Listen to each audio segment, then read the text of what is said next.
Hello student, स्वागत है आप सभी का एक बार फिर से हमारे इस ऑफिशियल यूट्यूब चैनल में जिसका नाम है एसओएल सॉल्यूशन। मैं चंदन कुमार हाजिर हूँ आप सभी के सामने अपनी एक और नई वीडियो के साथ। सो गाइस, आज की नई वीडियो हमने आप लोगों के लिए इसलिए बनाई है क्योंकि अब आपके ग्लोबलाइजेशन का एग्जाम है और कम से कम हजारों मैसेजेस, कॉल और हमारे पास में व्हाट्सएप आपके आए कि सर जी हिंदी का पेपर तो हमारा बहुत अच्छी तरीके से चला गया।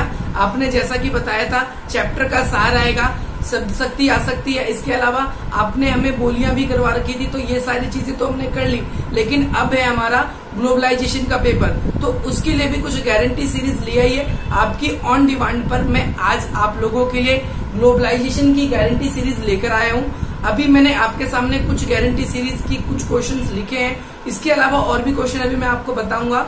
So guys, a lot of we have to know and a lot of we have to discuss. But before we begin, please subscribe our channel क्योंकि इसी प्रकार की इंटरेस्टिंग नई और आपके एग्जाम से रिलेटेड, चाहे वो स्टडी से रिलेटेड हो या फिर अपडेट से रिलेटेड कोई भी वीडियोस अगर आपको चाहिए होती है तो वो सबसे पहले हमारा चैनल आपके लिए लेकर आता है। सो गाइज, ज्यादा देर न करते हुए आज की अपनी इस वीडियो को हम स्टार्ट करते हैं। सबसे पहले हम ये जानेंगे कि हमारे क्या कुछ एग्जाम में पेपर में आ सकता है, क्या कुछ नहीं आ सकता। तो गाइज, आपके मोस्टली क्वेश्चन जो आएंगे, आप एक बात को ध्यान रखना, ग्लोबलाइजेशन का सब्जेक्ट है और ये ग्लोबलाइजेशन से रिलेट करते हुए ही क्वेश्चन मोस्टली आते हैं। सबसे पहले आपका फर्स्ट यूनिट से ही मैंने एक क्वेश्चन उठाया जो काफी ज्यादा इंपॉर्टेंट है। ये शॉर्ट नोट में भी और लॉन्ग क्वेश्चन में भी, दोनों तरह के पेपर्स में ये मोस्ट ऑफ टाइम आपका पूछा जाता है। ये 25 नंबर के लिए भी, और इसके अलावा ये आपके 2 क्वेश्चन आएंगे अगर शॉर्ट नोट में आए तो।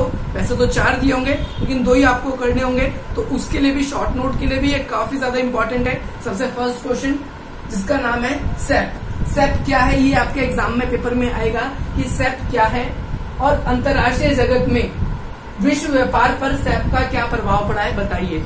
सेप का मतलब मैंने आपको पहले भी बता रखा है, स्ट्रक्चरल एडजस्टमेंट प्रोग्राम।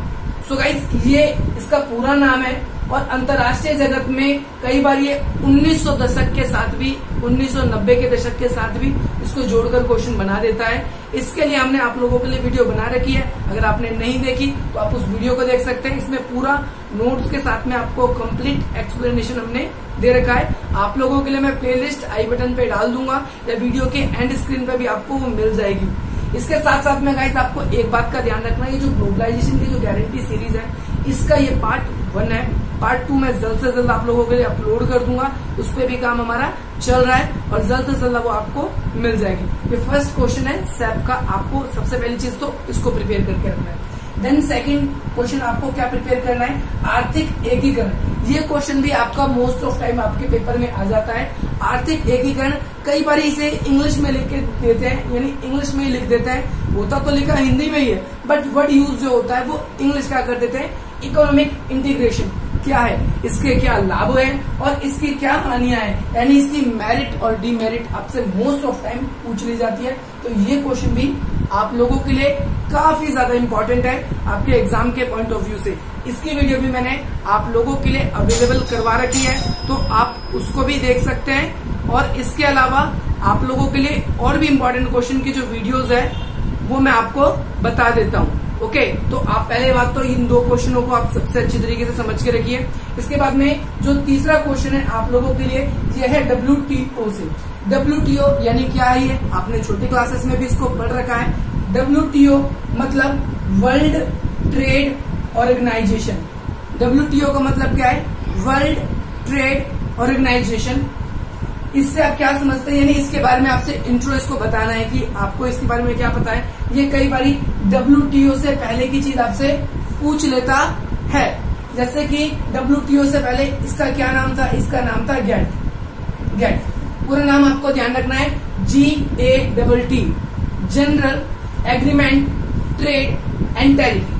तो इससे बारे में भी पूछ सकता है, आपसे पूछ लेगा WTO की पृष्ठभूमि को बताइए कि भाई WTO की पृष्ठभूमि क्या थी। तो WTO की जो पृष्ठभूमि है वो GATT ही थी। सबसे पहले GATT ही बना था, इसके बाद में आपका WTO बना है। अब इसमें आते हैं WTO के कार्य कि भाई WTO के क्या कार्य हैं, इसके कार्यों के बारे में बताइए, या फिर इसके कई बारी आपसे उद्देश्य भी पूछ लिए जाते हैं। तो आपको कंफ्यूज नहीं होना, कार्य इसके क्या है और उद्देश्य क्या है, इसके बारे में भी आप लिख देंगे।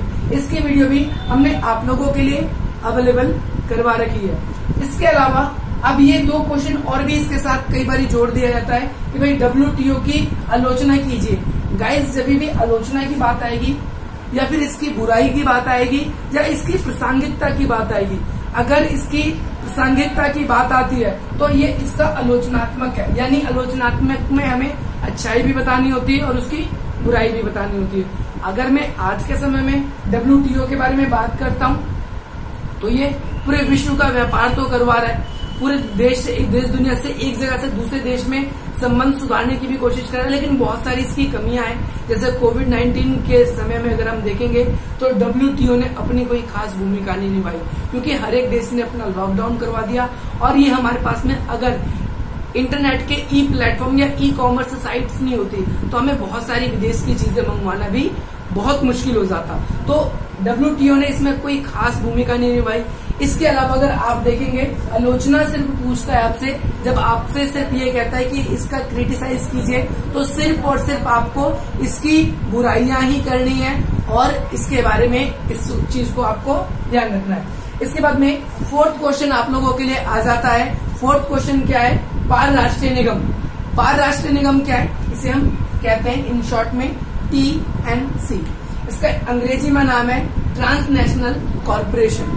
ट्रांसनेशनल कॉर्पोरेशन यानी पार राष्ट्रीय निगम, इसको ध्यान रखना है। इसे कई बार MNC भी लिखा जाता है, तो आप कंफ्यूज नहीं आएंगे कि भाई TNC मैं पढ़ के गया था लेकिन यहाँ पर तो मुझसे MNC पूछ ली गई है।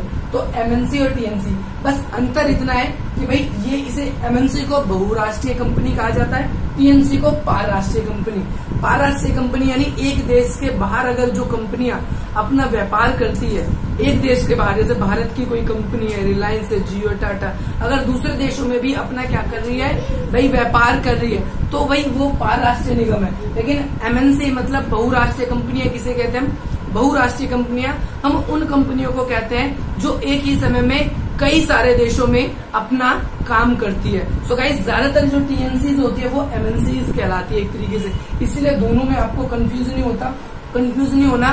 19.5 और 20 का फर्क है, 19-20 का भी नहीं, बहुत ही छोटा सा फर्क है। जो फर्क है वो मैंने आपको बता दिया।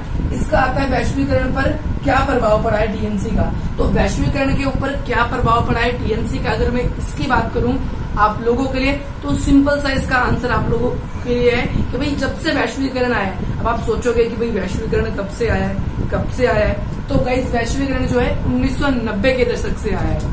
और 1990 के दशक से, हालांकि इससे पहले भी इंटरनेशनल ट्रेडिंग होती थी, अंतर्राष्ट्रीय व्यापार होते थे और एक देश से दूसरे देश में सामान जाता था, लेकिन 1990 के दशक में भारत ने भी और देश दुनिया के अधिकतर देशों ने वैश्वीकरण को अपनाना स्टार्ट कर दिया, वैश्वीकरण को अपनाना शुरू कर दिया।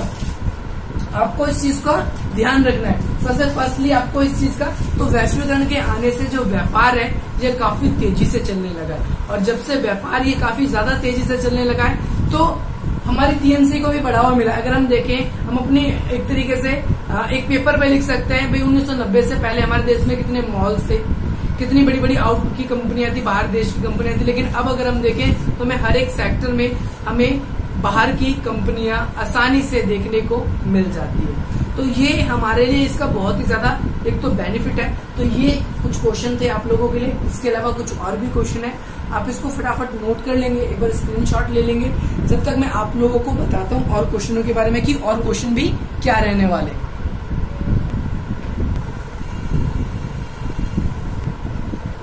सो गाइस, अगला आपका मोस्ट इम्पोर्टेंट जो क्वेश्चन है वो आपका ये क्वेश्चन है। आप देख सकते हैं वैश्वीकरण से आप क्या समझते हैं। ये सबसे ज्यादा इंपॉर्टेंट है क्योंकि ये वैश्वीकरण पूरी बुक का नाम है। आप किसी भी ईयर का क्वेश्चन पेपर डाउनलोड करके देखिए, किसी भी पेपर को देखिए, आप किसी भी ईयर के, आपको वैश्वीकरण का क्वेश्चन जरूर मिलेगा। तो इसमें सबसे पहली बात तो आपसे यही क्वेश्चन बनेगा कि वैश्वीकरण से आप क्या समझते हैं। और ये कई बार घुमा के कई तरीके से आपसे पूछा जाता है, जैसे कि वैश्वीकरण क्या होता है, वैश्वीकरण का अर्थ बताते हुए कुछ नई चीज आपसे जोड़ दी जाएगी। नई चीज का मतलब इसमें आयाम ही होगा, आपसे आयाम ही पूछा जाएगा। इसके अलावा आपको इसमें इससे कुछ भी एक्स्ट्रा नहीं पूछा जाएगा। सबसे पहली बात आप ध्यान रखना आयाम, और कई बार आपसे आयाम में ऐसे भी क्वेश्चन बन जाता है कि वैश्वीकरण को परिभाषित कीजिए, वैश्वीकरण का विवरण दीजिए, तो आपको इसमें थोड़ा सा भी कंफ्यूज नहीं होना है। आशा करता हूँ गाइस आपको ये वीडियो पसंद आई होगी, क्योंकि ये वीडियो का पार्ट 1 है। पार्ट 2 में आप लोगों के लिए जल्द से जल्द लेकर आऊंगा।